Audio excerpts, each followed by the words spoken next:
Trump NIH and FDA directors Dr. Jay Bhattacharya and Marty Makary both issued statements and revealed shocking statistics that you need to be aware of.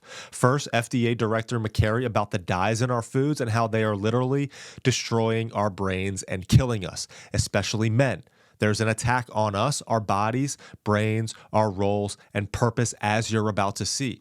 Then, Director of National Institute of Health, Dr. Jay Bhattacharya, explains how the NIH has wholly failed to keep Americans healthy and living longer despite all of the longevity and health progress that we've made on the alternative media side.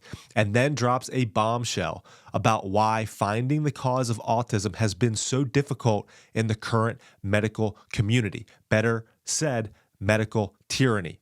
The point is proven in this clip that has gone ultra viral, that came out a while ago, that has been called, and I'm not joking, the best clip on the internet, or at least when it comes to this health debate about autism and vaccines. I'm going to finish with that. We'll start with FDA Director Makary explaining how the food we are eating is destroying our body and brain. I'm Zach Costello.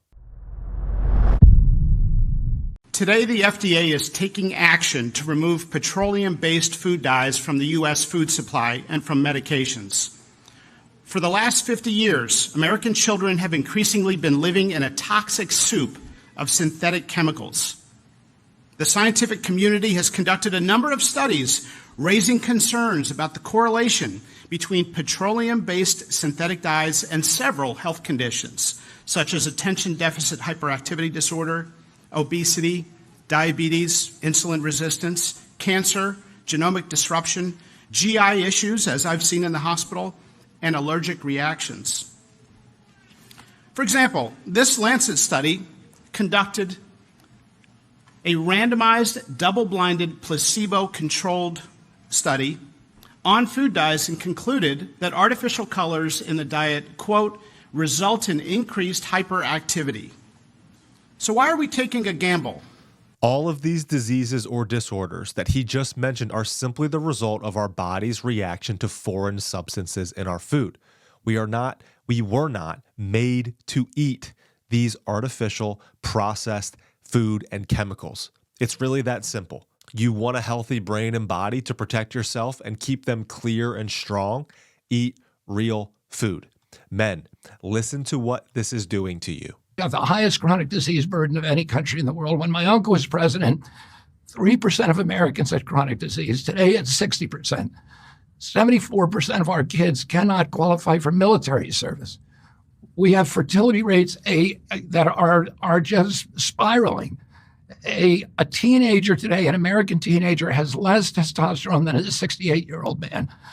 Sperm counts are down 50%. Wait, so an American teenager has less testosterone than a 60-year-old man? That's right. Because the testosterone levels have dropped 50% from historic levels. Low testosterone is catastrophic for men and has a range of symptoms, including decreased sex drive, erectile dysfunction, infertility, fatigue, mood swings, depression, irritability, decreased muscle mass, bone loss. The list goes on, and none of it is good. Want to destroy men? Deplete their testosterone levels, and boom, you have a society and world that you can control. Want to destroy the nuclear family unit? Destroy men, destroy fathers, destroy their ability to have children. Just saying. Something you need to be aware of. Now, here is NIH Director Jay Bhattacharya exposing the catastrophic failure of NIH to keep Americans healthy. Really, it's failure to do its job. And dropping a bombshell about why finding the cause of autism has been so difficult in the current medical community. One of the major problems that I think that parents around the country have faced is when they go to the scientific literature, they come back with a stone wall. They hear that, well, the science hasn't been done, it's not rigorous. And part of the problem is that scientists are afraid to ask questions, basic questions that parents want answers to. Secretary Kennedy has asked me to, for instance, to initiate a study on autism, the cause of the rise in autism. It's a question that is at the front of the minds of so many parents across the country worried about their kids. And yet, scientific progress on this has been slow because scientists are frankly scared to ask the question. The goal of my leadership at the NIH is going to make it so that those questions are no longer taboo among scientists. Scientists need to work on the things that actually are at the top of the minds of the American people. The mission of the NIH is to do research that extends the life expectancy and improves the health of the American people, and that's exactly what we're going to do.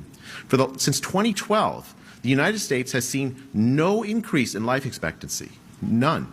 And it collapsed during the pandemic, and only recently has it started to come back up to 2019 levels.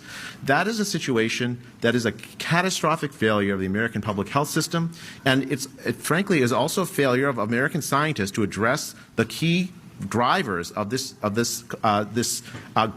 enormous chronic disease crisis we're facing.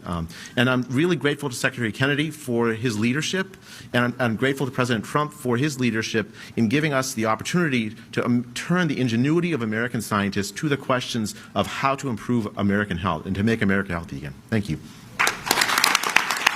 This dogma within the medical community and not questioning current methods is precisely why the American people have lost faith in their expertise as a whole.